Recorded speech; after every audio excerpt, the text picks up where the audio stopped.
Bulletin की शुरुआत इस वक्त की बड़ी खबर के साथ करेंगे जो कि जम्मू से आ रही। जम्मू से कटरा जा रही बस हादसे का शिकार हुई है। माता वैष्णो देवी की यात्रा पर यह बस जा रही थी। 7 से 8 अकीदतमंद शदीद तौर पर जख्मी हुए हैं। जख्मियों को इलाज के लिए कटरा शहर के अस्पताल मुंतकिल किया गया है। 2 मील के पास गांव मोरी में ये हादसे का शिकार बस हुई है। गहरी खाई में गिर गई थी अकीदतमंदों की बस, जिसकी तस्वीर टीवी स्क्रीन पर आपको इस वक्त दिखा रहे हैं। जम्मू से कटरा की जानिब ये बस जा रही थी जो कि हादसे का शिकार हो गई। माता वैष्णो देवी की यात्रा पर यह बस जा रही थी। इस बस के हवाले से जानकारी दी गई है कि बस डूमेल के पास गांव मुरी में एक खाई में जा गिरी, जिसमें तकरीबन 7 से 8 अकीदतमंद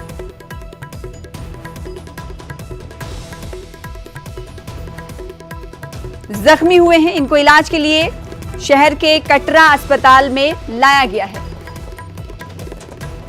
इस वक्त टीवी स्क्रीन पर जो तस्वीरें आप देख रहे हैं इसी हादसे की तस्वीर है।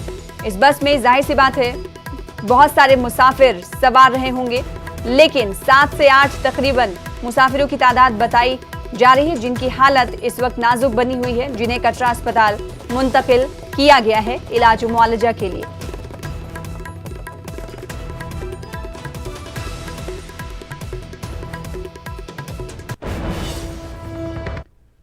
सीआरपीएफ जम्मू रेंज के डीआईजी राजेंद्र प्रसाद ने कहा है कि सीआरपीएफ जम्मू कश्मीर में किसी भी किस्म के चैलेंज से निपटने के लिए पूरी तरह से अहल है। इन्होंने उम्मीद जाहिर की कि फोर्सेस की मुश्तरका काविशों से जम्मू कश्मीर में अमन और चैन का माहौल बहाल होगा। इन्होंने आज शजरकारी की एक तकरीब में हिस्सा लेते हुए ये बातें कही।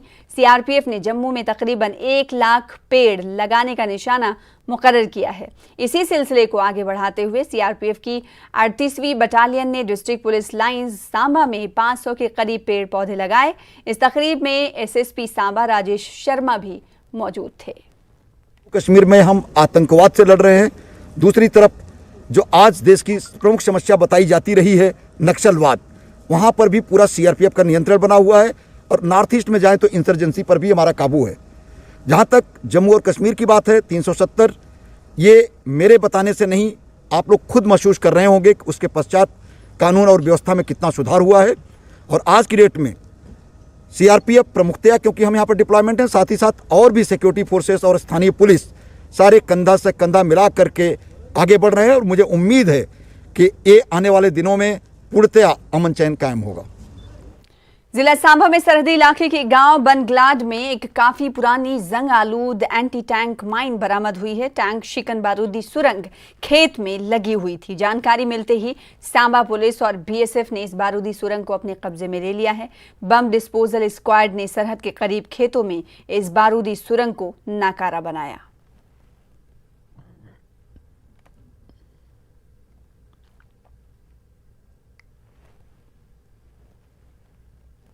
यौम शोहदा पर डाउनटाउन श्रीनगर के कुछ इलाकों में आज पाबंदियां आयद कर दी गई हैं। ख्वाजा बाजार में शोहदा के कब्रिस्तान को जाने वाली तमाम सड़कें बंद कर दी गईं। सिक्योरिटी फोर्सेस के अहलकार किसी भी शख्स को नौहट्टा और खानियार इलाकों से आगे बढ़ने की इजाज़त नहीं दे रहे थे। आज श्रीनगर और आसपास के इलाकों में ज़्यादातर दुकानें और दीगर कारोबारी इदारे बंद रखे गए। अगस्त 2019 से कबल 13 जुलाई को सरकारी तातील हुआ करती थी। यौम शोहदा के सिलसिले में सरकारी तकरीबात का एहतमाम किया जाता था। ताहम अगस्त 2019 के बाद से यौम शोहदा पर किसी किस्म का कोई प्रोग्राम मुनक्किद नहीं किया जा रहा है। एनसी के सदर डॉक्टर फारूक अब्दुल्ला ने 13 जुलाई के शोहदा को पार्टी हेडक्वार्टर में खराज अक़ीदत पेश किया। इस सिलसिले में नवाए सुबह श्रीनगर में वाक़ई पार्टी दफ्तर में एक प्रोग्राम मुनक्किद किया गया। इस मौके पर फातिहा खानी और कुरान खानी का भी एहतमाम किया गया। नेशनल कॉन्फ्रेंस के तर्जुमान इमरान नबी डार ने बताया कि पाबंदियों के चलते फारूक अब्दुल्ला की क़यादत में पार्टी कारकुनों ने आज सुबह पार्टी हेडक्वार्टर्स पर ही शोहदा को खराज अक़ीदत पेश किया और उनके हक में दुआएं की। वहीं पीडीपी के general secretary Ghulam Nabi loan Hanjura का कहना है कि जम्मू कश्मीर की मौजूदा इंतजामिया 1931 के शोहदा की कुर्बानी को नजरअंदाज कर रही है। पीडीपी ने यौम शोहदा की मुनासिबत से श्रीनगर में एक मजलिस का एहतमाम किया। इस मौके पर गुलाम नबी हांजूरा ने बताया कि उन्हें मज़ार शोहदा पर जाने की इजाज़त नहीं दी गई। साल सरकार की तरफ से भी और पार्टियों की तरफ से भी ये दिन मनाया जा रहा था, लेकिन अफसोस से कहना पड़ता है कि 5 अगस्त 2019 से जो हालात यहाँ बदल गए, बड़े अफसोस की बात है कि ये दिन छुट्टी का दिन मनाया जाता था यहाँ जम्मू और कश्मीर में, लेकिन 5 अगस्त के बाद उस छुट्टी को मनसूख किया गया। और आज जब हम ये दिन यहाँ मजबूर हैं हेडक्वार्टर पर मनाने के लिए, उनको खराज अकीदत पेश करने के लिए, हमने कल बाज़ाब्ता तौर DC श्रीनगर को एक चिट्ठी भेज दी परमिशन के लिए, लेकिन वो परमिशन हमें नहीं दिया गया। कि हमारा यही ख्याल था कि हम वहाँ जाएंगे, गुलबारी करेंगे, फातह खानी करेंगे उनके मज़ार पर, शहीद मज़ार पर, लेकिन उसकी इजाज़त हमें नहीं दी गई। बल्कि उसके अलावा जितने भी हमारे लीडर साहिबान को यहाँ आना था, जिसमें शमूलियत करनी थी इस खराज अकीदत की महफिल में, उनको घर से निकलने की इजाज़त नहीं दी गई, जिसमें हमारे वाइस प्रेसिडेंट वीरी साहब भी शामिल हैं, महबूब बेग साहब हैं, निज़ामुद्दीन भट्ट साहब हैं, काफ़ी ऐसे लीडर्स हैं जिनको यहाँ आने की इजाज़त नहीं दी गई। या इस पर हम अफसोस के सिवा कुछ और नहीं कर सकते। कौन कंडेम करता है, कौन नहीं करता है, वो अलग बात है, लेकिन जहाँ तक पीपल्स डेमोक्रेटिक पार्टी का ताल्लुक है, हमने हमेशा नाइंसाफ़ी के ख़िलाफ़ आवाज़ उठाई है। और हमारा यही मौक़िफ़ है कि जिनको भी नौकरी से बरतरफ किया गया है, उनके साथ नाइंसाफ़ी की गई है और उनको बहाल किया जाना चाहिए। उधर बीजेपी लीडर जावेद कुरैशी ने आज हंदवाड़ा में अपने कारकुनान के हमरा एहतजाजी रैली निकाली। 13 जुलाई काला दिन के नारे बुलंद किए गए।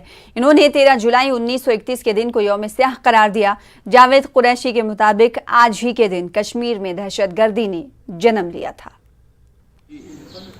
1931 का दिन जम्मू कश्मीर में वो हुआ था, यहाँ पे कत्ल-गारत हुई थी, तो वही आज हमने ब्लैक डे के तौर पे मनाया यहाँ पे। खासकर उसमें बहुत सारे ऐसे लोग मारे गए जिनको तवारीख में जगह नहीं मिली। अगर दहशतगर्दी की संगी बुनियाद हम कहें तो वो यही काला दिन है जब दहशतगर्दी उरूज पे आ गई। उधर जम्मू कश्मीर बीजेपी के सदर रवींद्र रैना ने महबूबा मुफ्ती की जमकर नुक्ताचीनी की। पीडीपी सदर का दावा है कि दफा 370 के खात्मे के बाद जम्मू कश्मीर के लोगों का कोई भला नहीं हुआ है, लेकिन रवींद्र रैना के मुताबिक रिफ्यूजीज, वाल्मीकि समाज, एसटी तबका और समाज के दिगर हलकों को उनका जायज हक मिला है और जम्मू कश्मीर में कई नए कवानीन के निफाज की राह हमवार हुई है। रवींद्र रैना कहते हैं कि लूट खसोट का अपना धंधा खत्म होने से कुछ पार्टियां बौखला गई हैं। अब उन्हें एंटी करप्शन एजेंसियों की जांच का सामना करना पड़ेगा। इसी बीच जम्मू में पार्टी हेडक्वार्टर पर मुनक्किदा एक तकरीब में आज कुछ लीडर बीजेपी में शामिल हुए। 370 एक नफरत की दीवार थी जिसने जम्मू कश्मीर में दहशतगर्दी, सेपरेटिस्ट और पाकिस्तान की मानसिकता को जन्म दिया। वो समाप्त हुई है। जम्मू कश्मीर में लोगों का भला हो रहा है। चंद नेता हैं जिन्होंने 370 की आड़ में बहुत गलत काम किए, आवाम को कोई फायदा नहीं हुआ। और हमें यकीन है कि जिस तरीके से डेवलपमेंट हो रही है, आने वाले सालों में जम्मू कश्मीर स्वर्ग के जैसा सुंदर होगा। कोविड की तीसरी लहर के दौरान छोटे बच्चों और देही इलाकों के मकीनों की मुतासिर होने का तिब्बी माहिरान ने खदशा जाहिर किया है। ताहम जम्मू कश्मीर में महकमे सेहत हुकाम ने मुकम्मल तैयारियां कर लेने का दावा किया है। महकमे सेहत के मुताबिक तीसरी लहर से निपटने के लिए खास तौर पर देही इलाकों में मुकम्मल इंतजाम किए गए हैं। हेल्थ एंड मेडिकल एजुकेशन के फाइनेंशियल कमिश्नर अटल ढुल्लू ने इस हवाले से हमारे चीफ करेस्पॉन्डेंट परवेज भट्ट से खुसूसी बातचीत की। उन्होंने बताया कि जम्मू कश्मीर के मुख्तलिफ अस्पतालों में 45 नए ऑक्सीजन प्लांट फाल कर दिए गए हैं। अगर हम सेकेंड वेव के हवाले से बात करें तो सेकेंड वेव पहली वेव से 3 गुना ज़्यादा खतरनाक थी और जो एक्सपर्ट्स हैं वो कह रहे हैं कि अब की जो थर्ड वेव आएगी तो वो भी काफ़ी हद तक डिज़ास्टरस होगी। तो क्या कहना चाहेंगे इस हवाले से, किस हद तक तैयारियां हैं थर्ड वेव की और किन चीज़ों पे ज़्यादा फोकस रहना चाहिए हमारा इसमें?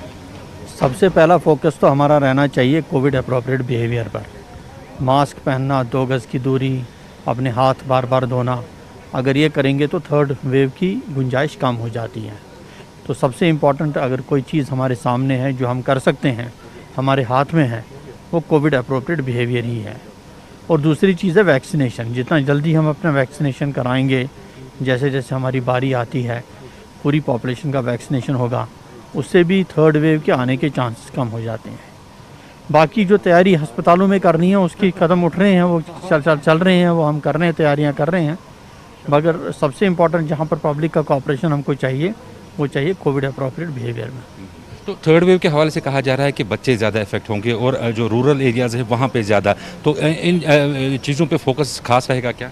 जी हाँ, बिल्कुल फोकस तो रहेगा, बच्चों के इलाज पर भी फोकस रहेगा, रूरल एरियाज़ पर भी फोकस रहेगा। और हमने अभी भी रूरल एरियाज़ में हर पंचायत में एक कोविड केयर सेंटर खोला है। ऑक्सीजन कंसंट्रेटर्स दे देंगे, ऑक्सीजन जनरेशन प्लांट्स हमने लगाए हैं, हर सब डिस्ट्रिक्ट हॉस्पिटल में लग रहे हैं। तो वो सब चीज़ें तो हो रही हैं, लेकिन अब बेटर है कि हम prevention is better than cure जो कहते हैं, तो वो सबसे इम्पोर्टेंट चीज़ है। सेकेंड वेव में हमने देखा कि ऑक्सीजन की काफ़ी किल्लत हुई यहाँ पे। अभी अगर हम बात करें तो अभी हमारा ऑक्सीजन का क्या स्टेटस है और थर्ड वेव के लिए ऑक्सीजन के हवाले से क्या तैयारियाँ रहेगी? हमने कोई 82 ऑक्सीजन जनरेशन प्लांट सैंक्शन किए थे, जिसमें से 45 तैयार हो गए जून के महीने में, सेकेंड वेव के दौरान ही। और हमारी ऑक्सीजन जनरेशन कैपेसिटी जो थी ये कोई 4 गुना बढ़ गई। और अब हम बाकी सारे सब डिस्ट्रिक्ट हॉस्पिटल्स में ऑक्सीजन जनरेशन प्लांट्स लगाने जा रहे हैं। मुझे लगता है कि अगले 2 महीने के अंदर अंदर हमारे सब डिस्ट्रिक्ट हॉस्पिटल्स जितने भी हैं उन सब में ऑक्सीजन जनरेशन प्लांट्स लगे होंगे। और ऑक्सीजन की ना कोई दिक्कत थी सेकेंड वेव में और ना आगे कोई दिक्कत होगी। हमने देखा कि जो सेकेंड वेव आई थी उसमें मॉर्टेलिटी रेट जो थी वो फर्स्ट वेव से ज़्यादा थी। थर्ड वेव के हवाले से क्या कहा जा रहा है कि मॉर्टेलिटी रेट किस तरह की रहेगी इसमें? ये प्रेडिक्शंस करना थियोरेटिकल बात है इस टाइम। बात यह है कि हमारे हाथ में जो है वो हम करें और बाकी साइंस पर छोड़ दें, साइंस किस तरीके से टर्न लेता है। हमें पूरी कोशिश करनी है इससे थर्ड वेव से बचने के लिए, उसके लिए हम कोशिश करेंगे। न्यूज़ 18 से बात करने का शुक्रिया। श्रीनगर और कश्मीर के कई इलाकों में आज दूसरे रोज भी वक्फे से बारिश हुई। श्रीनगर में दोपहर बाद धूप निकली, लेकिन दर्जे हरारत में काफी कमी हुई। महकमे मौसमियात के मुताबिक आइंदा चंद दिनों तक मौसम ऐसा ही बना रहेगा। पिछले 2 दिनों में कश्मीर में गांदरबल जिले में सबसे ज्यादा बारिश दर्ज की गई। आज भी डल झील में कुछ बच्चे तैरते नजर आए। हालांकि चंद एक इलाकों में बादल फटने की वजह से कुछ घरों में पानी दाखिल हुआ, लेकिन अक्सर लोग इस मौसम का मजा ले रहे हैं।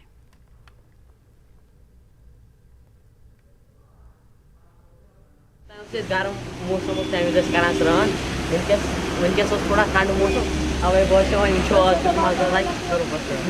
कश्मीर में पिछले 2 दिन से बारिश हो रही है। कुछ इलाकों में औसत बारिश हुई है और कुछ में ये बूंदाबांदी तक ही महदूद रही। आप देख सकते हैं कि डल झील की सतह से जब बारिश के ये कतरे जा मिलते हैं तो ऐसा लगता है कि जैसे ये खुशी से झूम रहे हों। इस मौसम में ये बारिश न सिर्फ आम लोगों को गर्मी से राहत देती है, बल्कि जो बागबान हैं और जो दीगर किसान हैं उनके लिए भी ये बारिश बहुत अहम है, क्योंकि ये बारिश फसलों को सैराब करती है और फलों को जायकादार और रसदार बनाती है। पीडीपी सदर महबूबा मुफ्ती ने जम्मू के सतवारी में पीर बाबा की मज़ार पर हाजिरी दी। सूफी बुजुर्ग के मज़ार पर इन्होंने दुआएं मांगी। महबूबा मुफ्ती ने इस ज़ियारत पर जम्मू कश्मीर में अमन और खुशहाली के लिए दुआएं की।